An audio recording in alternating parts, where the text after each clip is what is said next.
Hi everyone, আজকে আমি তোমাদের সাথে খুব সহজেই বানানো যায় একটা ডেজার্টের রেসিপি শেয়ার করছি। এই সামার স্পেশাল ডেজার্টটা তোমরা ওয়েট লস জার্নিতেও বানাতে পারো, অথবা বাড়িতে কোনো গেস্ট আসলে তখনও তোমরা বানাতে পারো। তাহলে চলো দেখে নেওয়া যাক কি লাগছে আমাদের।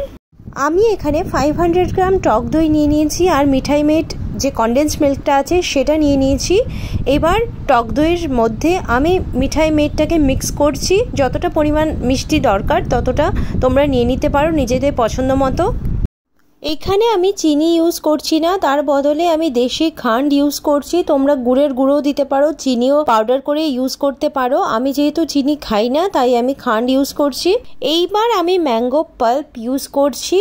আমি এখানে দুটো ম্যাঙ্গো নিয়েছি, সেটার পাল্প বার করে সেটা আমি ইউজ করছি। তোমরা তোমাদের প্রয়োজন মতো ইউজ করবে।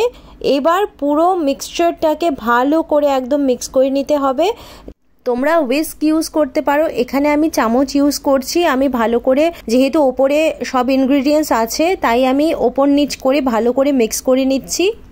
এইবার আমি মিক্সচারটা প্রায় 1 ঘন্টা ফ্রিজে রেখে দেব সেটেল হওয়ার জন্য। তারপর একটা স্টিলের বাসনে মিক্সচারটাকে ঢেলে দিয়ে একটা হাঁড়ি বা কড়াই বা যে কোনো কিছুতে জল দিয়ে তাতে ওই স্টিলের বাসনটা রেখে ভাপিয়ে নিতে হবে 45 মিনিটস থেকে 1 ঘন্টা। 1 ঘন্টা পর আমাদের চেক করে দেখতে হবে যে আমাদের ভাপানোটা ঠিকঠাক মতো হয়েছে কিনা। এইবার স্টিলের বাসনটা আমি ফ্রিজে রেখে দেব ঠান্ডা হওয়ার জন্য, সেটেল হওয়ার জন্য।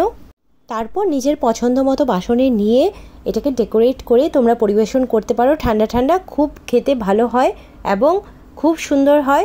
তোমরা একবার নিশ্চয়ই বানাবে আর কমেন্ট করে আমাকে নিশ্চয়ই জানাবে যে কেমন হয়েছে। দেখো কি সুন্দর টেক্সচার এসছে। আই হোপ আমার এই রেসিপিটা তোমাদের ভালো লেগেছে। যদি ভালো লাগে একটা লাইক করে দিও, আর আমার চ্যানেলটাকে সাবস্ক্রাইব করে দিও। আরও নতুন নতুন রেসিপি নিয়ে তোমাদের সাথে খুব তাড়াতাড়ি আমি আসছি। আজকের জন্য বাই, টাটা, থ্যাংক ইউ।